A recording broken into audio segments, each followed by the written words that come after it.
Salve, salve, aquaristas! Beleza? Aqui Renato Ribeiro, canal Delta Aquarismo. Hoje a gente vai para mais um episódio da nossa série Fauna, Pistograma cacatoide. O vídeo eu garanto para vocês que tá bem legal, assistam até o fim. Nesse vídeo assim você pode acompanhar durante o vídeo inteiro o comportamento do peixe, o que é muito legal. Esse aquário meu, como vocês podem ver, está em manutenção. Eu tive esse período todo aí, eu tava sem tripé, uma série de coisas aconteceram, mas eu vou inteirando vocês principalmente lá no Instagram.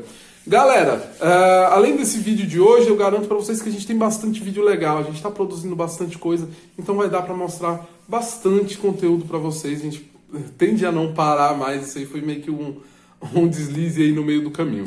Galera, eu vou soltar a vinheta, não deixe de se inscrever no nosso canal, galera. Assim, 80% das pessoas que assistem nossos vídeos às vezes não é nem inscrito ainda, então, galera, vai lá, se inscreve. A gente é um canal pequeno, tá começando, cada inscrito faz uma baita diferença pra gente. Então isso aí pode ser muito importante. Galera, eu vou soltar a vinheta, desculpa, falei bastante agora, mas eu vou soltar a vinheta agora rapidinho e vamos direto pro vídeo, beleza?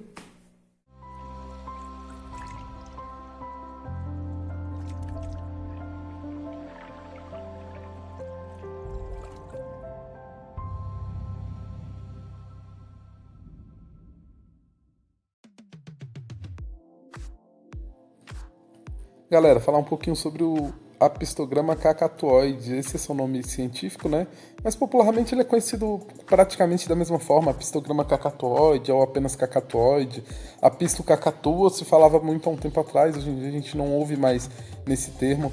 Ele é um ciclídeo sul-americano, ele ocorre ali na bacia do rio Amazonas, então ele até é amplamente distribuído ali, há várias populações. Normalmente quando a gente fala do indivíduo selvagem, as nadadeiras são mais pro amarelo, né, pro mais amarelado, e enquanto, igual esses que vocês estão vendo aí agora, que é de um criador amigo nosso, essas nadadeiras já em formato de mosaico já é uma espécie não, uma variante desenvolvida mesmo por criadores e tudo mais.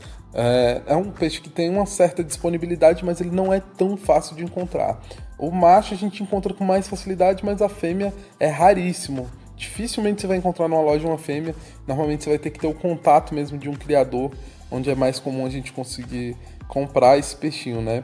E vamos às especificações, né, que esse peixe precisa e tudo mais. O tamanho normal dele ali é em torno de 6, 7 centímetros. Tamanho comum, né? Mas a gente pode encontrar até indivíduos maiores, né? Há relatos até com 10 centímetros. Eu, particularmente, nunca vi. Acredito que seja por volta de 7 centímetros mesmo, o tamanho comum, sendo que as fêmeas sempre são ligeiramente menores, né? Elas não são muito grandes. O temperamento desse peixe é pacífico, o que é legal, né? Quando você quer ter um ciclídeo, a gente se pega muito naquela questão do espaço, né? E a gente tem um ciclídeo aí que é pequeno, né? Que cabe em um aquário não muito grande, de repente um aquário de 30, 40 litros, e é pacífico, então te dá a possibilidade de ter com outros peixes. Ele é pacífico, exceto naquela época de reprodução. E normalmente os machos podem apresentar uma agressividade entre eles, o que é comum entre os ciclídeos, né? Eles são bem pouquíssimo territoriais, nem dá para considerar um peixe territorialista. Galera, o tamanho do aquário, que eu já falei ali, até com 60 litros você vai poder ter. A temperatura para esse peixe ali vai variar entre 24 e 28 graus. Claro que a gente tem que manter o mais estável possível, né? Uma temperatura ali é uma faixa bem ampla, né, de temperatura. E o pH vai ali do 6 ao 7, sendo que, como se trata de um peixe amazônico, a gente tem que quase sempre considerar um pH ácido mesmo, né? 7 eu acho que já fica ali um pouco alto. Isso é uma faixa que é um pouquinho ampla, né? O apistograma, como eu até já havia dito para vocês, entre os apistogramas, esse cacatoide acredito que seja o mais popular, um peixe bem bonito. Vocês podem ver ele se alimentando ali com provavelmente bloodworms, né? Na alimentação, ele não é um peixe muito exigente, mas ele tem seu nível de exigência. É importante você alimentar com bastante proteína animal, principalmente para manter as cores, e porque há uma necessidade natural. No ambiente natural, apesar de onívoro esse peixe, ele se alimenta bastante de vermes, pequenos insetos, larvas. Então, a proteína animal se faz muito presente na alimentação desse peixe, apesar de que ele pode se alimentar de outras coisas, provavelmente algum tipo de matéria vegetal, uma alga, alguma coisa no seu ambiente natural, né?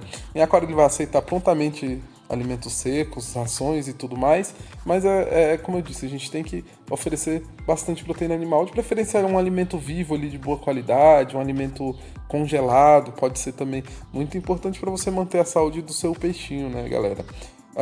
Quanto ao aquário em si, ele não é um peixe lá muito exigente, mas ali tem algumas questões que são importantes. Ele gosta bastante de ter refúgios, de ter tocas. Isso é importante assim porque ele não é um peixe extremamente desinibido, né? Aí você tá vendo ele se alimentando mais uma vez. Ele não é extremamente desinibido. E assim, ele pode querer ficar no cantinho dele às vezes ali. É interessante que ele tenha um refúgio, tenha plantas. Plantas é uma parte importante porque eles são peixes amazônicos, né? Como a gente sabe, a água dificilmente ela é cristalina, né? Nos rios amazônicos. Então isso aí já não dá pra dizer que é uma dificuldade, mas assim, ele prefere um ambiente de iluminação mais tranquila, né? Um super plantado com aquela baita iluminação, provavelmente ele não vai se sentir tão à vontade. E ter um cantinho, uma toca, troncos pode ser muito importante para ele também.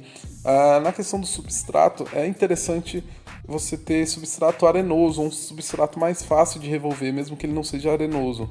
Porque eles gostam desse hábito de ficar ali revolvendo o substrato, de abocanhar uma porção do substrato para de repente se alimentar de algum invertebrado que vive ali, de algum verme, alguma coisa. Então, assim, um substrato arenoso provavelmente ele vai gostar mais. Isso pode, assim, influenciar até na escolha de um local para desova, né? Ele pode querer escavar um cantinho ali para desovar e tudo mais.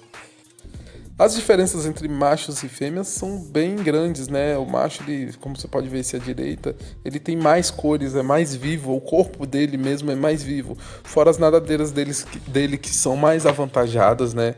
Tanto a anal, a dorsal, todas são maiores. Ele tem um corpo maior em questão de estrutura.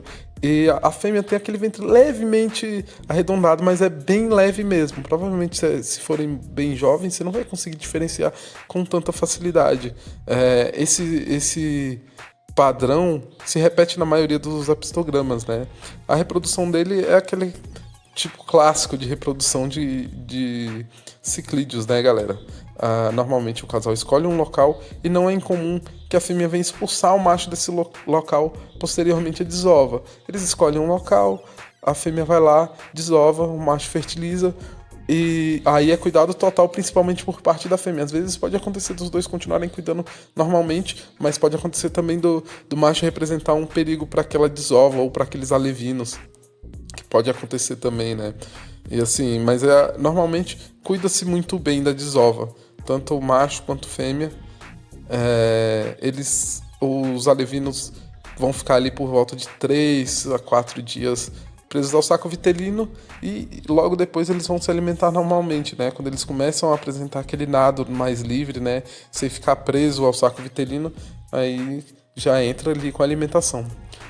Eu particularmente acho fantástico o padrão de cores desses peixes.